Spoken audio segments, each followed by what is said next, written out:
Hey folks, this is Vince with Dad's Gaming Addiction, and today we're going to quickly review Project Highrise. This is a game that you can find on Steam for about 20 bucks. There are some DLC packs available for it. There's the Las Vegas pack, for example. It's around 7 bucks. That'll introduce some things like casinos and hotel rooms, events and shows, VIPs, that kind of thing. There are some other DLC packs like Miami Malls, Tokyo Towers, London Life, Brilliant Berlin. They add various rooms and other unlockables at $2 per pack. You'll have to read the Steam store pages and determine which ones are right for you, assuming you pick up the core game. So, what is Project Highrise? Well, it is a skyscraper construction and management simulator. It came out in 2016, so it's, I don't want to say old. I mean, Atari 2600 to me is old, but yeah, so 5 years old at this point, roughly. A lot of people compare this game to Sim Tower, and that is a game that I'm sorry to say I've never played. So, Project Highrise was one of the first tower games that I've really played. So, what are you doing here? Well, basically what I just said. You're going to be constructing a skyscraper, okay? And you're going to be seating it with various rooms, whether they be offices or retail stores, apartments, different rooms. And these rooms will require different things in order for those tenants to stay there. It's not enough just to plop rooms down and then just watch it earn money. It's not some idle game.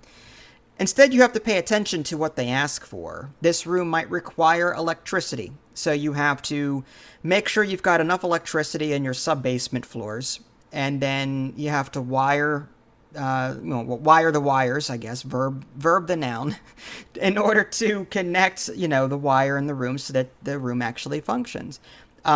You start off with small rooms, very basic ones. They require very basic things, very small things. Electricity or water.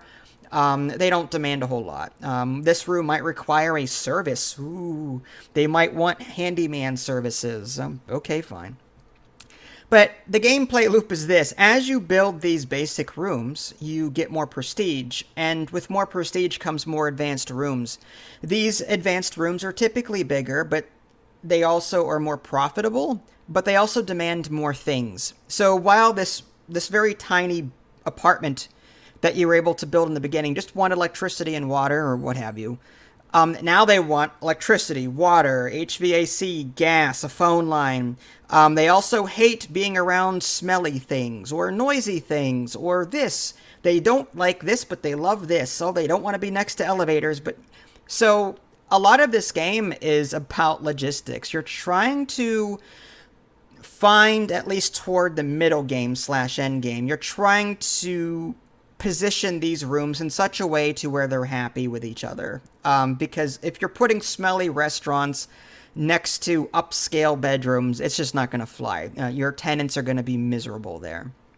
So a lot of the game is like, all right, where can I put this? I'd like to build a big block of restaurants, or I want to build a block of office buildings, or not buildings, but office rooms. Where do I put them in this building that wouldn't piss off everyone else? That's what you're doing in Project Highrise.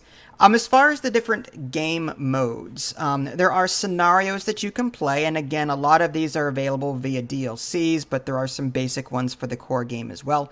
They range in difficulty, easy, medium, hard. You can also just start a brand new game. You can choose your difficulty, beginner, easy, medium, and hard. That will adjust your starting money, whether or not the economy is any good. Tenants are either easy to find, hard to find, that kind of thing. You can also set yourself to unlimited cash and resources if you want to, like Sandbox.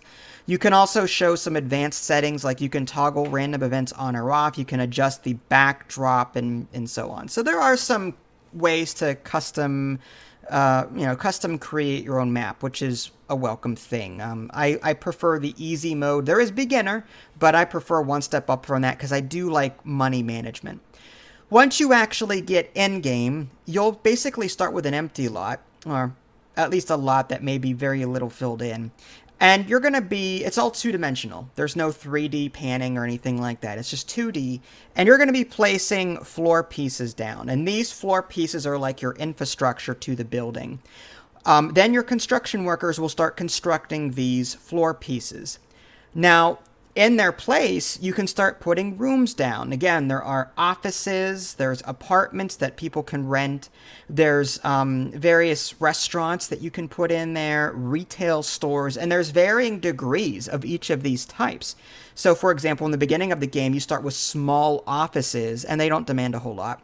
But then you start getting into like medium offices and large offices, and you won't even be able to construct some of these things until you reach a certain prestige.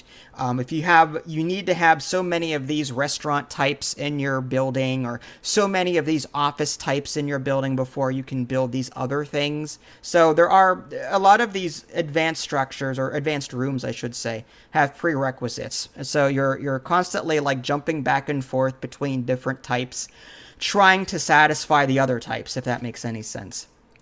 Again, in the Las Vegas DLC that I do own, you can put down like a hotel guest check-in and then hotel rooms after that, and people can visit and then leave if they want to.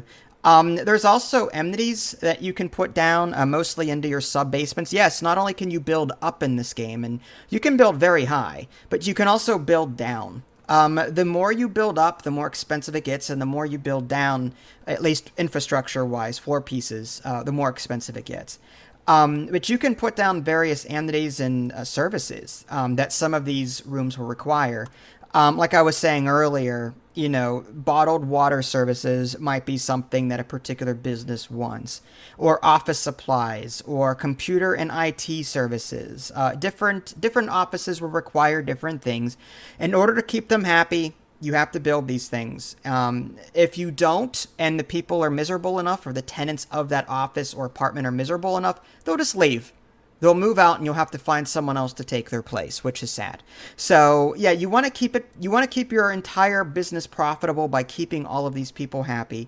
There are contracts that you can take in this game, and contracts are like side quests. They kind of help you steer yourself in the right direction as to what to do next. You get monetary bonuses by completing them. You can decorate to a limited degree, like you can put down wallpaper, just wall covering. There's various types. There's seating, cabinets, plants, lighting, miscellaneous stuff like modern sculptures and decorative wall clocks. There's seasonal things. There's artwork that you can put down that's pretty expensive, but it makes people happy. There's a rudimentary reporting system that lets you, it's one of those old dot matrix computer printers that, you can just click on the button and it'll tell you what you have and what you need and if everything's okay or not. It's okay. I guess that leads me to what I think about this. There's a lot of playtime to be had here, first off. I think $20 is a fair price. But here's the thing, though. You have to accept the fact that there's no flashy bells and whistles with this one. There's another game that released after this called Mad Tower Tycoon that's a bit more flashy and cartoony. This one feels a bit... I don't want to say flat. It's two-dimensional, so I guess it is flat. But the artwork is fairly basic, okay? It didn't really wow me in any particular way. If I zoom in close enough and look at these rooms, I can see office chairs and cabinets, and I can see people walking around, and that's cool, but you're not going to see, like, ultra-realistic graphics here. I still felt like I was looking at a fairly older simulator type game from, like, say, the 90s when I had my Windows 98 or 3.1, you know what I mean? It felt like I was playing one of those games artistically. Everything flows very nicely, though. I didn't have any hiccups as a result. No graphical hiccups. The game never really crashed on me or anything like that. So, if you were expecting some kind of futuristic tower builder where you can rotate and pan the camera 3D and oversee every single block. No, this is a flat, two-dimensional, fairly artistically basic tower building game. Again, very similar to Sim Tower based on the screenshots that I've seen. If you want something a bit more cartoony and 3D looking, you may want to check out Mad Tower Tycoon. But this one, I will say, will get you a lot of playtime. I like the strategy in this. I've already said it like twice now, but I love the fact that different rooms require different things. I like the business aspect of games like this. You start off with only making so much money a day, and you're like, okay, I need to get my income up. So how do I do that? Should I build these? No, they require more of this utility, and I don't have that utility yet. I don't have gas. So let's focus on, okay, these, I've got a ton of electricity I'm not spending. Let's just build a bunch of these rooms, get our income up, and then we'll start expanding our building in this direction. And then we can focus on these other utilities that I don't have yet. Okay. And I like the unlock system. Yeah, granted, it's one of those, I hate to use the word Facebook, but you know, those old idle Facebook games where, you know, you start off small and then the more you build, the more you unlock, the more content well, it's the same thing here. So I'm not necessarily saying it's a bad thing. I'm just saying there's no research menu. You just unlock more stuff by building more stuff is what it comes down to. Some people may like research menus, so they can pick and choose where they want to advance next. In this game, no, it's just all about making more stars, increase your reputation, your prestige, and level up that way. And the more you do that, the more you unlock. There's some other side things, like you can gain influence in this game. That's kind of like a tech tree, but not really. You just unlock the next thing in the column under like aesthetics or politics, and that grants you unlocks to different things. There's a media campaign thing that you can mess with. There's something called Buzz, and you're earning that passively, and you can spend these buzz points to enact something for 24 hours that will help you in some way. You know, I like my ad placement buzz campaign. It lowers infrastructure costs by 50%, so it makes my expenses go down. I make more money that way, which is awesome. So, do I recommend this game? Yes, it's 5 years old, granted, and it's not the prettiest looking game out there. But it'll keep you busy for quite some time. But you have to accept the fact, like I said, that it's pretty monotonous. Because buildings require certain things, you're going to find yourself with every subsequent playthrough typically doing the same thing, or at least building things in the same area or around each other. Once you start getting used to what each building requires, it becomes like, well, I guess I'll put these two together again because they like each other. You know what I mean? To that end, there's no way to see what these buildings want before you place them. Like, for example, if I click on Medium Office and I click on Build Medium Office, I put down the room, but only when I click on that room does it tell me this is what it needs to bring an office in, like medical office or a legal office. This is what they require. I can't see what the requirements are before constructing the room. So if I don't have the requirements yet, and I change my mind, I delete the room out and do something else. I wish there was like an encyclopedia or something that told me, or just even a mouse over that told me what it needed typically before I put the room down in the first place. And as it stands, you have to build the room, hover over the available office businesses, and see what they all want. That's what it is right now. So if you don't like it, you have to delete, try something else. That's annoying. So there is some memorization involved at the moment, but all in all, not a bad game. I do recommend it, especially on a sale. If you guys haven't already, subscribe to me on Twitch and YouTube. That way you can stay up to date with any new content I'm going to publish. This is Vince. Thanks for watching, and I'll catch you next time.